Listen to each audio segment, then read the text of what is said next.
Now, the Minister for Lands and Natural Resources, Samuel Abu Jinapor, has urged regional security councils to take charge of the enforcement of all land laws to protect against degradation of land and water resources from the activities of illegal small-scale miners. The minister, during a courtesy call on the Western Regional Minister prior to meeting the Regional Security Council as part of his two-day tour of the Western region, said all the intentions of the ministry will come to naught if the various regional security councils fail to enforce the laws.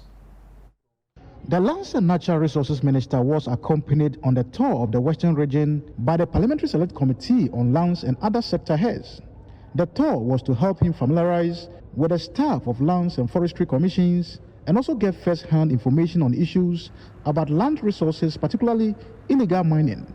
Speaking to the Western Regional Minister prior to his meeting with the Regional Security Council, Samuel Abu Jinapor urged the REGSEC to enforce the relevant laws.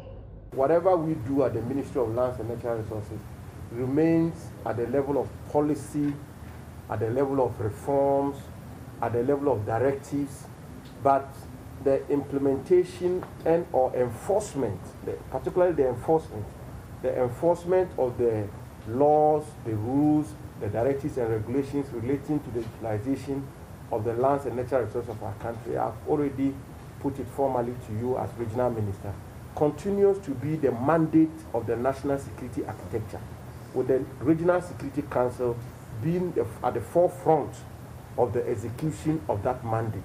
I've said it, I want to reiterate it and repeat it. Whether a mining scheme is legal or illegal, that is the Minerals Commission's responsibility to determine. But having made that determination, to close down a mining scheme or not to close down a mining scheme remains the work of the Regional Security Council. Addressing the media after meeting the Western Regional Security Council in Sekondi, the Lands Minister denied allegations that the government has granted exploration permits for some activities in and around the Mole National Park. He promised further clarity on the status of some excavators in his possession. We will give you a comprehensive update on the issues of excavators in due course.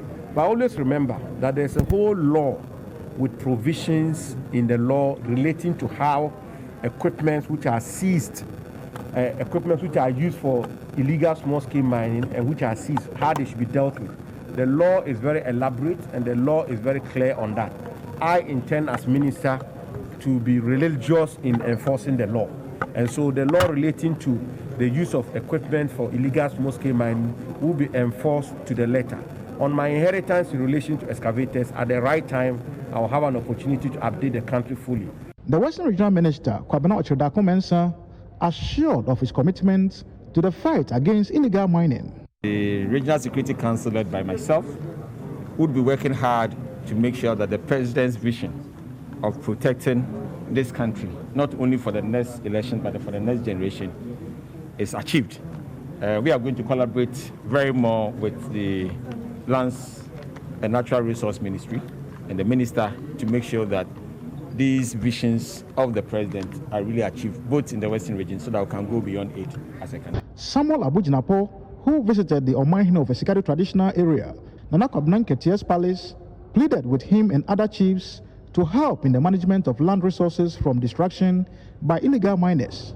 Nana Nketiah said the future of the MPP government will heavily depend on their success with the fight against the menace. The paramount chief charged the lands minister to deal with the perpetrators, not just for the good of the country, but the government and his political party too. Misro, Biegine, Sesia, O government, ni Oboko Soba Basio, ni Nafi, Galamsey. 3 weeks, not Takra, Seganita Yensu. Look at the population. Number from Maya, ha, one of them. I mean, me can promise bear borehole. And then answer the Mayan Kufu bear was on a bear borehole amo.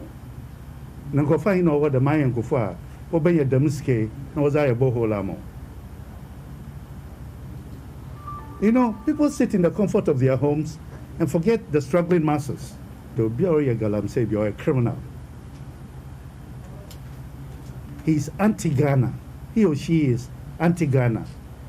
Addressing the staff of the TID in Takoradi, Abu Jinapor asked them to execute their mandates to support the government effort and also take a second look at how rosewood is disposed of.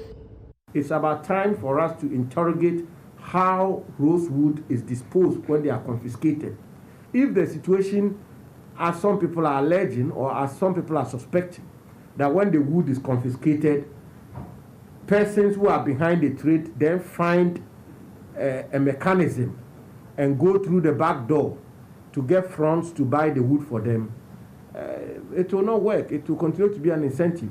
So for it to be a proper disincentive for people to invest their money in this illicit trade, perhaps we should take a critical look at it. And I thought I should say it publicly so that all of us begin to examine it. So in the shortest possible time, we can either review the policy, or if it requires us to go to Parliament to amend the law. The minister ended day one of the Western Regional Tour by urging the MMDAs to commit to the fight against illegal mining. Nobody should be above the laws of this country. And the president and his government continues to be determined that whoever is involved in this illegality should be flushed out. It doesn't matter who the person is. He may be a party bigwig, an MPP bigwig, or an NDC bigwig, or a government appointee, or whoever. And ourselves too, myself, the sector minister,